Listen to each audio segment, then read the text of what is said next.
une joie de me trouver parmi mon peuple, parmi mes frères et sœurs, et de pouvoir tous ensemble élever celui qui mérite toute la gloire. Le psalmiste avait tellement compris, dans le psaume, il disait, non pas à nous Seigneur, non pas à nous, il le dit 2 fois, parce que parfois l'homme veut la gloire, l'homme fait de l'ombre à Jésus, et le psalmiste avait tellement compris, il disait, non pas à nous Seigneur, mais en ton nom soit toute la gloire. Ne nous trompons pas, il n'y a qu'un nom, il n'y a qu'une personne, il y a qu'un homme en qui nous pouvons donner gloire, c'est Jésus. Amen.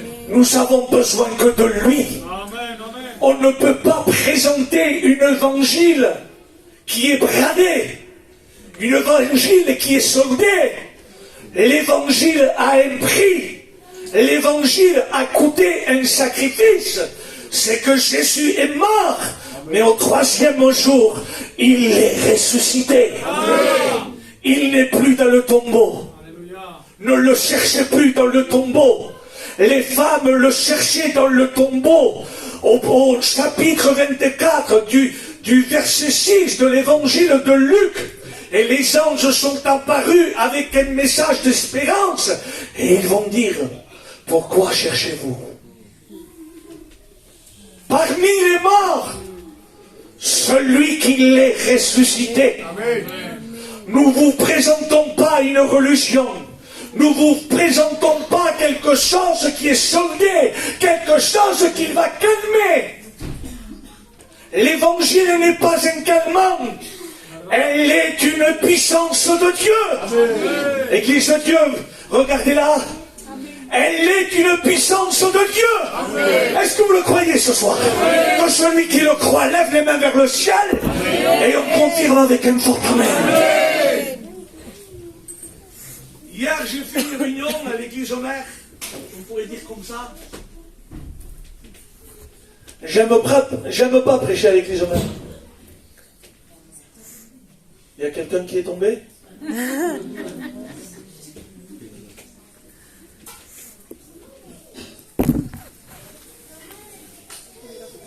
Comme je vous disais, je ne vais pas être trop long.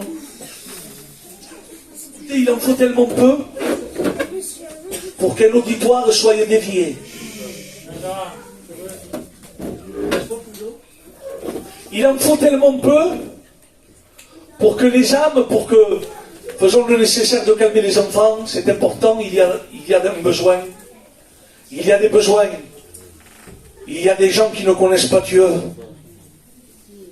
Et on n'a pas le droit de manquer la réunion.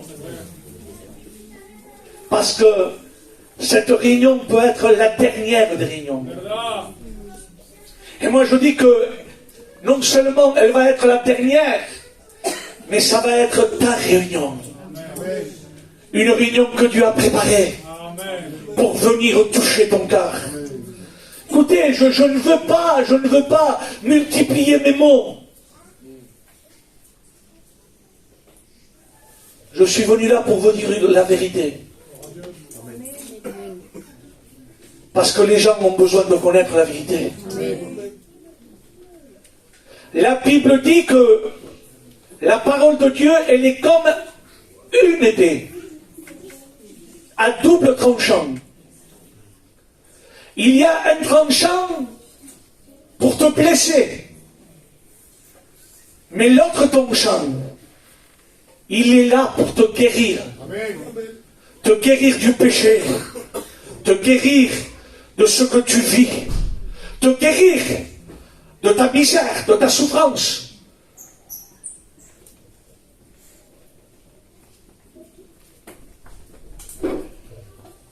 Je ferme ma Bible et on laisse faire Dieu. Voulez-vous prier encore une fois? Amen. Nous allons briser tout ce qui n'est pas à la gloire de Dieu. Amen. On sent que l'ennemi veut mettre le trouble, mais les chaînes vont tomber. Je vais demander à l'ancien David lui-même s'il veut bien se lever et que les frères et les sœurs, les rachetés de Dieu, s'il vous plaît, on rentre dans l'intercession. Seigneur, nous t'acclamons ce soir. Nous prions d'une vraie foi. Que les ténèbres reculent maintenant. Au nom de Jésus, Seigneur, la place qui t'est due dans notre trône, et nous vous poussons, Seigneur, de toute opposition, toute attaque, Seigneur, tout trouble qui devient présent, le Seigneur de toi. Maintenant, Seigneur, au nom de Jésus, accorde ta bénédiction, et Seigneur, qui dit la paix, le calme, au nom de Jésus, maintenant, Seigneur, plus. c'est ta parole, Seigneur, qui dit de délivrance, et nous savons, Seigneur, et qu'il va se passer quelque chose ce soir, au nom glorieux de Jésus, Père. Merci pour ces moments. Amen. Et l'Église dit Amen. Nous allons rentrer dans la méditation. J'ai un verset, mais qui est puissant. Je voudrais vous faire prendre conscience que lorsque on n'est pas en Jésus, nous sommes en danger. Je voudrais tellement vous faire comprendre avec mes mots gitans, sans une connaissance. Tout simplement, nous avons pris à lire avec la Bible. Mais je pense que la parole est assez puissante pour te convaincre ce soir. Amen. Apocalypse 12, 12. Chez Eustacho, c'est pas grave. Moi, ça ne me dérange pas que les enfants courent, tombent, se fassent mal. Je ne voudrais pas qu'ils se fassent mal, mais moi, ça me dérange lorsque l'Église tourne le regard. Parce que lorsqu'on tourne le regard, c'est tourner le regard à la parole. Soyez concentrés, parce que Dieu a un mot pour toi. Apocalypse 12, 12. C'est l'apôtre de l'amour qui parle. L'apôtre de l'amour se nomme Jean. Il est le dernier des apôtres au temps où il a écrit le livre de la Révélation. Jacques n'est plus là, Pierre n'est plus là. André, Thomas ne sont plus là. Il reste que Jean, il était le plus jeune des 12. Il était le disciple de l'amour. Et si vous regardez bien dans le premier chapitre, il dit, moi Jean, qui a part aux souffrances et aux tribulations, j'ai été mis à Patmos. Patmos, c'est une prison qui se trouve en Turquie actuelle. Là, on mettait les prisonniers. Là, on mettait les hommes de guerre. Là, on mettait les hommes méchants. Et là, on mettait aussi les chrétiens. Et en ce moment-là, au temps de l'Église, Jean était l'ancien de l'Église. Il était le seul disciple qu'il restait. Patmos faisait souffrir les gens. À Patmos, on enlevait l'identité des gens. On leur mettait une bandalette avec des chiffres. Lorsqu'on était à Patmos, on oubliait notre identité. Mais je bénis Dieu. Parce que Patmos n'a pas pu arrêter l'homme de Dieu. Amen. C'est à Patmos que Jean a une révélation. Et là, il est ravi dans le ciel. Et Dieu lui dit, écris. Là, il commence à écrire au chapitre 2 et au chapitre 3. Il écrit aux 7 églises d'Asie. Sur cette église, il y en a 5 ils ont besoin de passer par la repentance. 5 églises. La première est Éphèse. Et là, il dit, ce que j'ai contre toi, ce que tu as abandonné ton premier amour. Éphèse, il y avait la légèreté. À Éphèse, il y avait des soi-disant chrétiens Mais Dieu n'était plus là. Puis il y avait l'église de la Odyssée. Et la Odyssée, c'est le nom d'une femme. Je vais vite parce que c'est tard. Et la Odyssée, c'est le nom d'une femme. Et d'après l'histoire, la Odyssée portait le nom de la femme du pasteur.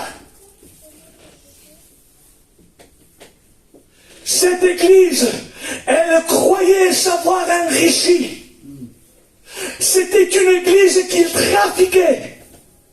C'était une église où il y avait du commerce. Et Jésus n'était pas dedans l'église, il était dehors.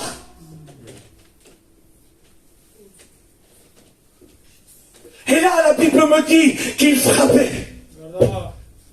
Ça, c'est la grâce, mes frères. Amen. Pour plus que nous soyons dans le péché, pour plus que l'ennemi est en train de nous briser, de nous écraser, pour plus que l'influence du monde est en train de nous accabler, j'aimerais te dire ce soir que le Maître frappe. Amen. Il frappe avec un nom, avec un appel. Et il va te dire ce soir, c'est quoi?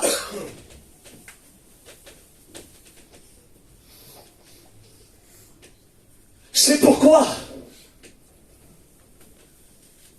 réjouissez-vous, cieux. Il dit, malheur à la terre. Pourquoi? Que se passe-t-il? Apocalypse 12, 12. Il dit, car le diable est descendu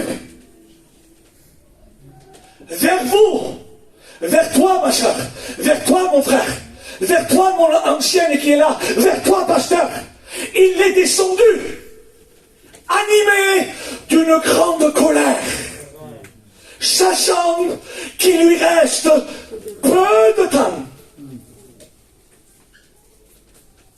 Le mot hébreu pour signification de colère se dit zam. Et le mot zam, c'est-à-dire qu'il descend avec rage, avec violence, avec destruction. Il descend pour faire du mal. Et j'aimerais te dire que beaucoup de personnes sont en train de subir le mal que le péché, que le monde, que Satan est en train de nous faire. Selon l'évangile de Jean au chapitre 10, la Bible dit qu'il est venu pour tuer, égorger et détruire. Lui, il est l'auteur du péché. Lui, il n'a pas, je dis bien, de piété. En lui, il n'y a pas d'amour. Il n'y a pas de compassion. En lui, il n'y a que de la rage, de la haine, de la souffrance, de la destruction. Il est l'auteur de celui qui provoque la mort, les suicides. Il y a une mode actuellement qu'on connaît très bien. Regardez si Satan est subtil. Que les gens se donnent la mort. Des jeunes ont des pensées de suicide. Et oui, ça on peut le trouver chez les sédentaires. On ne croyait pas que notre peuple gitan serait touché par cela. Ça y est. C'est venu. Nous que nous croyons un peuple intouchable, un peuple qui était réuni, un peuple qui était ensemblé, on a perdu nos valeurs. Parce que le serpent est rentré. Avec un but de séduire. Le mot serpent, en hébreu, signifiait priant. Écoutez bien. Et il signifie aussi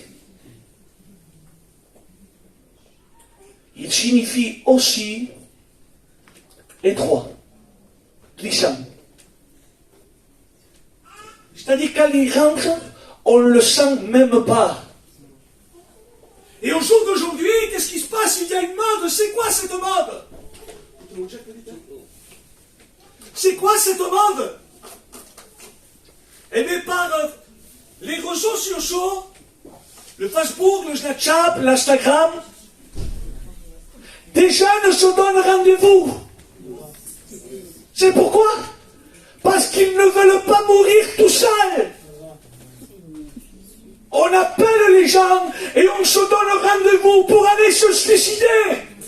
Et lorsqu'on parle avec ces personnes, on leur pose la question, mais que se passe-t-il? J'entends une voix. C'est la voix des ténèbres. C'est la voix de la destruction.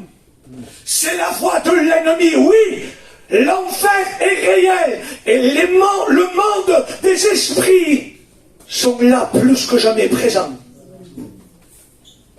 On voit des choses qu'on n'aurait pas vues. On entend des choses qu'on n'entendrait jamais. Mais pourtant, on y est en plein. Vous savez pourquoi? Parce que la Bible me dit que Satan sait qu'il lui reste peu de temps. C'est-à-dire que le compte à rebours est déjà lancé. On est à la 11e heure. Et vous savez, c'est quoi qui a arrêté le plan de Dieu? C'est Jésus. Lorsqu'il a été mort sur la croix, il a mis le doigt dans l'horloge de Dieu et il a laissé une temps. Et on appelle ça quoi? Non pas le temps de la grande tribulation, parce qu'on n'y est pas encore. La tribulation, elle est en train d'arriver. L'Antichrist est en train d'apparaître bientôt. Mais aujourd'hui, mon frère, ma soeur, mon ami, nous vivons le temps de la grâce. Amen. Et la grâce, c'est quoi? C'est un cadeau. Amen.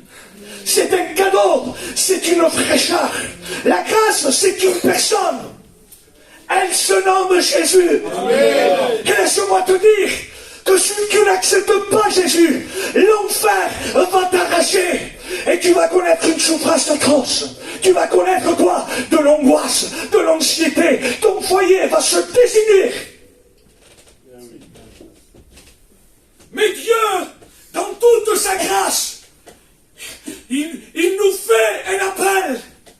Et il nous dit, je ne mettrai pas dehors celui qui vient à moi. Ce que tu as besoin, ce n'est pas d'une mission. Ce que tu as besoin, ce n'est pas d'un chant. Ce que tu as besoin, c'est de connaître l'évangile. C'est de connaître la parole. C'est de connaître quoi? Le chef et le consommateur de la foi. Lui seul te comprend. La famille ne nous comprend plus. Nos parents ne nous comprennent plus. Parce que le problème du péché ne se règle pas à la gitanisme.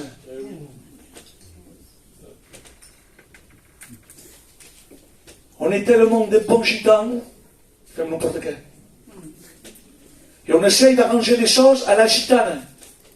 Viens, tu vas aller bien. C'est pas ça, non, viens parce que tu vas mourir. Viens parce que Satan va rentrer dans ta maison. Viens parce que tu es en danger. Mais viens où? À l'église? Non. L'église est une hôtellerie. L'église, elle soigne. Mais où est-ce que nous devons aller? Jésus dit, venez à moi. Amen. Vous tous qui êtes fatigués et chargés. Amen. Et je vous donnerai le vrai repos. Amen. Non pas un repos passager. Non pas un repos de calmant. Non pas un repos que donne un psychiatre.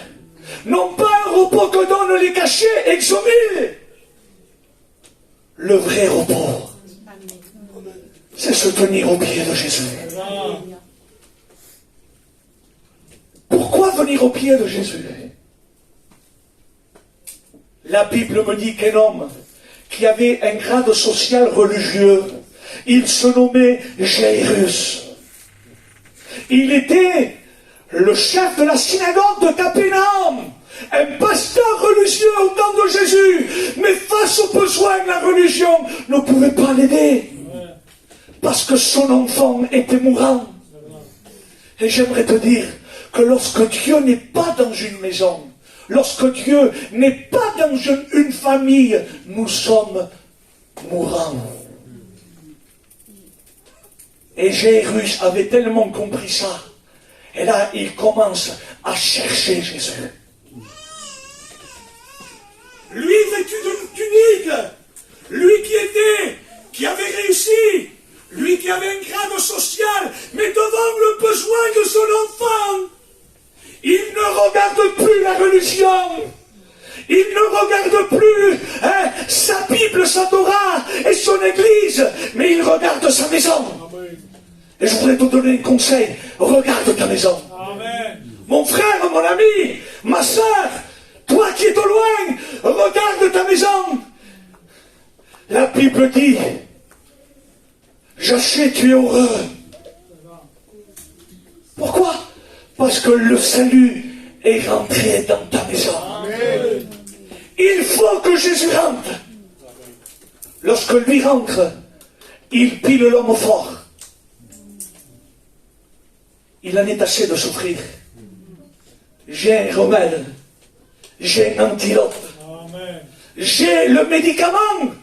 Non pas pour te soigner la chair, mais pour soigner ton âme. Le médicament, c'est le sang de Jésus. Amen. Le sang de Jésus ne donne pas la mort. Le sang de Jésus ne tâche pas. Moi, si on me met un coup, automatiquement, avec le respect que je vous dois, je porte une chemise blanche, et si on me met un coup de couteau, automatiquement, je vais être baigné. Et vous allez voir une couleur apparaître.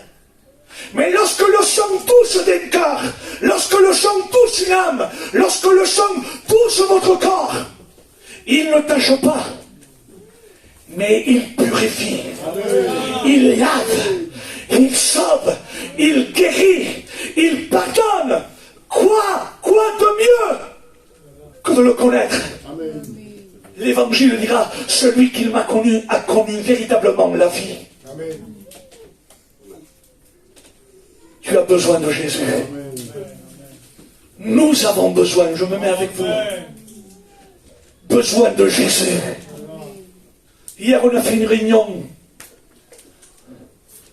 On a été bénis de la part de Dieu. Il y avait peut-être 200 personnes. Il y avait des anciens, il y avait mon papa, il y avait Samuel, il y avait Joujou, il y avait des pasteurs. Et je me voyais tellement petit de parler de Dieu. Parce qu'on ne peut pas se tromper. Et j'étais chez moi, et Dieu me parlait, il me disait, ce soir il y aura telle personne. Elle est comme ça, comme ça, comme ça, comme ça, comme ça.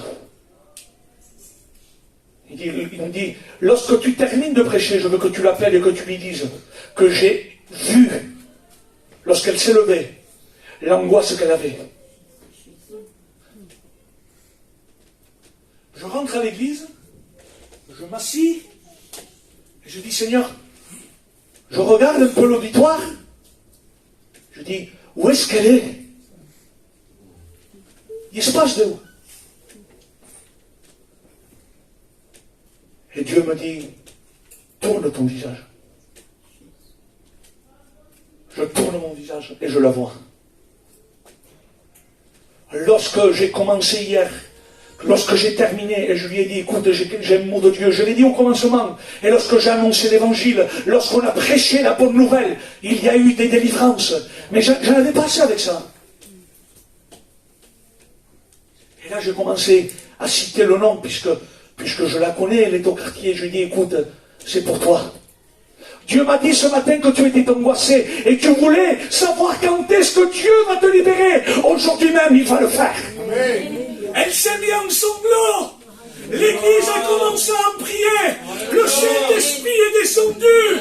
Et là, elle a confessé le nom de Jésus. Le nom qui sauve, le nom qui guérit. Il n'y a pas de nom. J'aime David, c'était l'ancien. Mais le nom de David ne peut pas vous sauver. Le nom de vie et lumière ne peut pas vous sauver. Il n'y a qu'un nom dans la Bible. Il se nomme Yeshua, Jésus, la lumière du monde. Et il veut te sauver. Il en est assez de souffrir. Ne sois plus une victime. Ne sois plus une victime entre les mains de l'ennemi. Mais invoque Jésus. Vous savez que le nom de Jésus fait peur?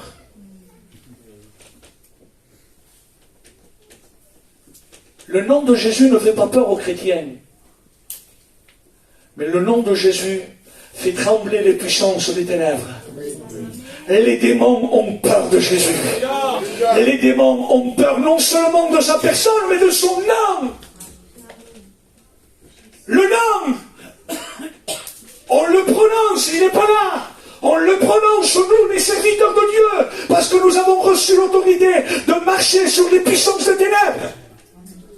Lorsqu'on prononce le nom de Jésus, et les démons tremblent, les puissances des ténèbres tombent, et les murailles sont en train de tomber. Savez-vous pourquoi? Parce que le nom de Jésus est le nom au-dessus de tous les noms. Il n'y a pas de nom plus grand que celui du nom de Jésus. Et la Sulamite, je méditais hier. J'ajoute, c'est le message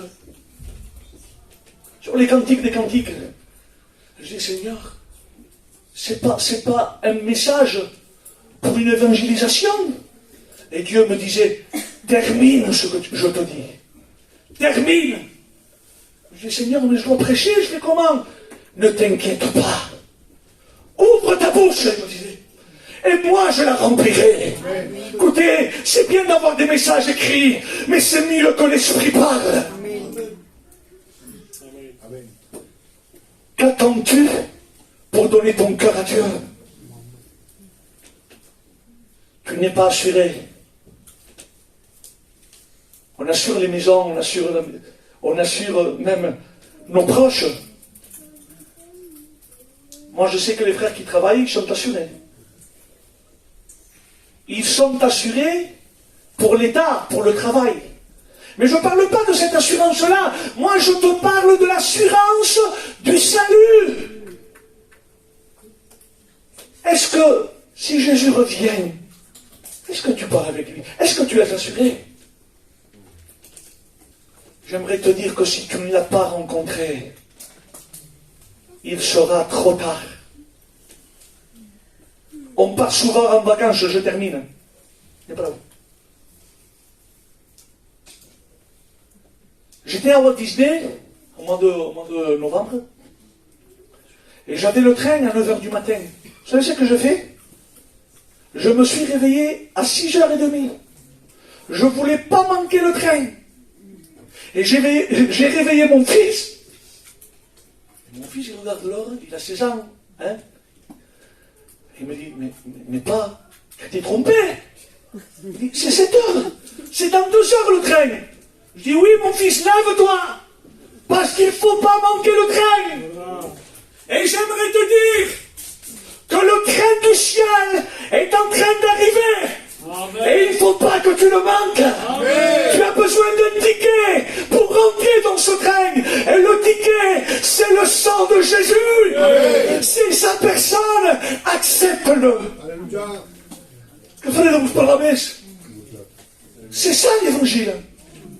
Si vous n'avez pas compris ça, à quoi bon de parler des anges, de la résurrection, des dons, qu'est-ce que vous allez faire ça? Des 24 veillards, de la Jérusalem céleste? C'est quoi ça? C'est pas, ça c'est pour les sauver. Mais toi qui es perdu, j'aimerais vous dire quelque chose. La Jérusalem céleste, les 24 veillards, le lac de cristal, hein, les 12 portes en or. C'est beau tout ça. Mais s'il n'y a pas Jésus, c'est un enfer. Ce qu'il fait de la Jérusalem céleste, les portes en rue, hein, les perles, tout ce que vous voulez vous. Ce qu'il fait la Jérusalem céleste, c'est l'agneau sur le trône. Amen. Il dit, je vis un agneau comme immolé. Il le voit. Il est immolé, c'est-à-dire égorgé. mais il ne le voit pas coucher. Moi, sur mon gorge, je tombe. Mais l'agneau, vous pouvez le lire, Apocalypse 5, il dit, je le vois non pas assis, non pas couché, mais debout, avec 7 yeux. C'est l'omniprésence de Jésus. C'est-à-dire que lui, il voit tout. Il est partout. Il connaît tout. Il connaît ton besoin. Il connaît ta misère. Et là, il est debout. Vous savez pourquoi? Parce que lorsque Jésus est mort, non seulement il est mort et il est tombé, mais la croix, elle est restée debout. Rien n'a pu la faire tomber. Amen. Le temple, il y a eu un grand tremblement de terre. Le rideau du temple s'est brisé du haut jusqu'en bas. Et les morts ont ressuscité. Les rochers ont explosé. Un grand tremblement de terre. Mais la croix, elle est restée debout. Vous savez pourquoi elle est restée debout? On le voit. Et je termine. Parce que, vous savez pourquoi il est resté debout? On le voit au chapitre 7 des Actes. Pour accueillir celui qui meurt. Amen. Lorsqu'Étienne est mort, lapidé, il dit, je vois le ciel ouvert et le Fils de l'homme debout. Alléluia. C'est-à-dire qu'il l'attendait, prêt à l'accueillir. J'aimerais que te dire qu'il t'attend. Il n'est pas assis. Si j'invite un invite chez moi, hein, il ne va pas rester, je ne vais pas rester à table et l'attendre. Non. Récemment, Michael a mangé chez moi. Le normal, c'est qu'on se lève. Et comme Jésus est un gentleman, il se lève pour t'accueillir. Il se lève pour te recevoir. J'aimerais vous dire qu'il est debout. Et maintenant, il attend que tu viennes. On s'incline. J'ai terminé.